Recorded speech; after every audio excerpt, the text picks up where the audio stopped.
The following program was made possible by the generosity of those who have determined to hold fast to the true Roman Catholic religion, as expounded by the Roman Catholic Church before the disasters of Vatican II and the so-called New Mass.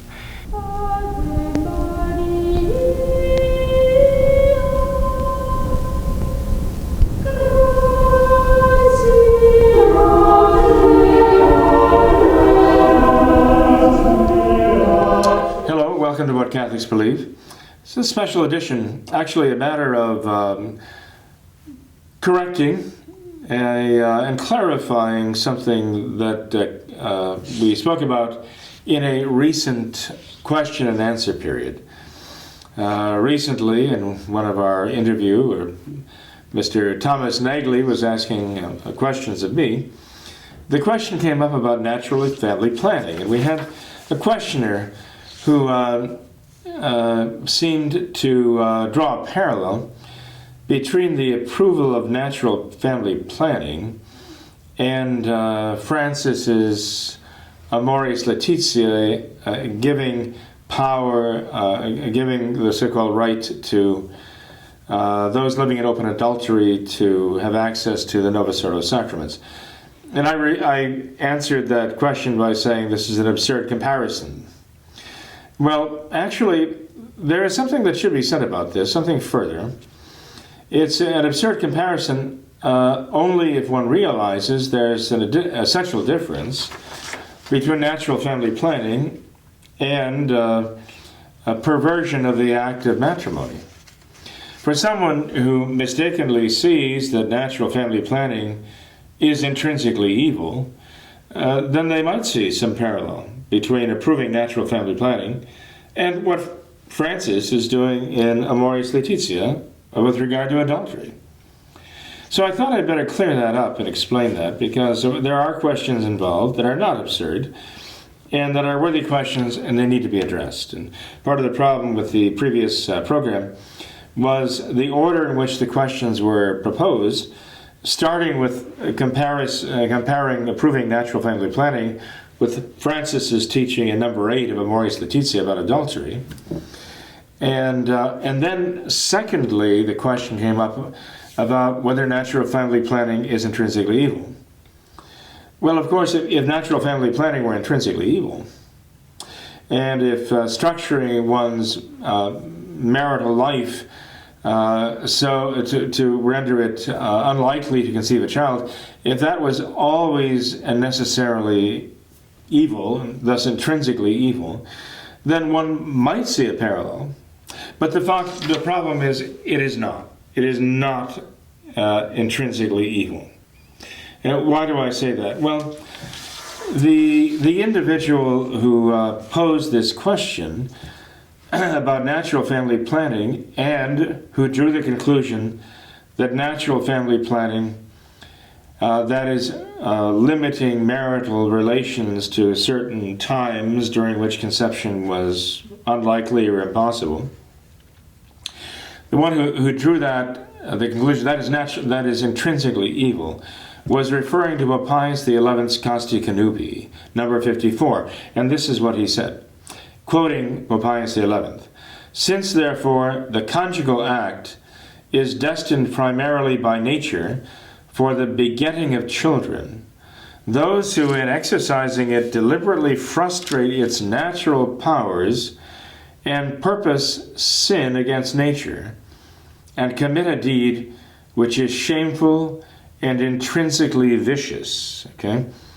Now the writer emphasized certain words here, but he is concluding from that statement of Pope Pius XI that this must include natural family planning, that is timing marital relations to infertile periods, that is intrinsically evil. But he's misreading the statement. And if we look at the statement itself, we see that it doesn't apply to natural family planning. Pope Pius XI is talking about those who are actually not abstaining from the marital act, but are indulging in it. That's what he's talking about.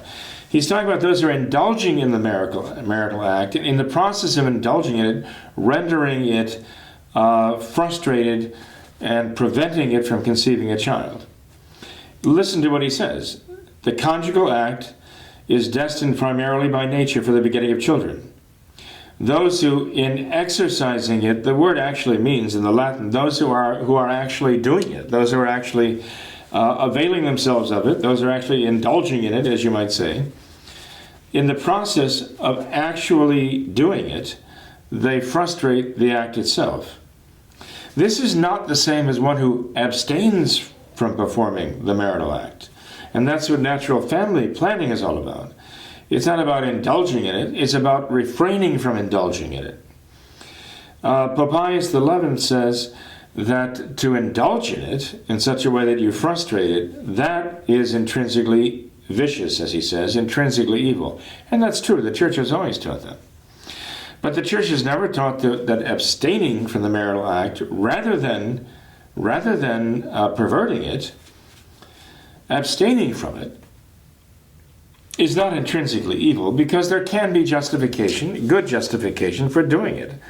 There is never a justification for indulging in the marital act and frustrating its life-giving purposes by artificial means and human actions. There's never a good, sufficient reason for doing that. And as a matter of fact, that's because it is intrinsically evil. But natural family planning, abstinence for a time, is not intrinsically evil. It can be justified under circumstances. I'll tell you some circumstances in which it is justified. When the priest is offering a nuptial mass for a couple getting married, the actual Roman Missal in its rubrics has the priest address the couple after the communion and just before the last blessing. And the priest is instructed in the rubrics, in the Missal, the traditional Roman Missal, to recommend to the married couple that they abstain from the marriage act. They abstain from the marital act during penitential times of the year. He's supposed to say that from the altar. And he doesn't enjoin it on them, but he recommends it to them as a penitential act of abstinence. And even St. Paul talks about those who have husbands and wives living as though they did not. Why? Because of times of persecution. And that evidently means abstaining from the marital rights there.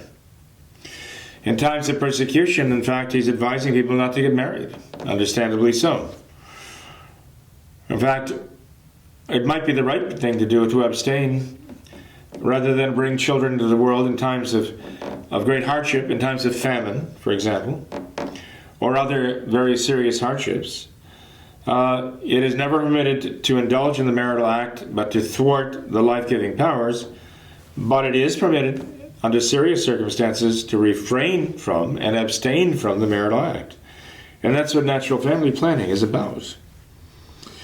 So those who heard the talk about natural family planning, remember that Pope Pius XII laid down some very serious conditions under which it could be justified.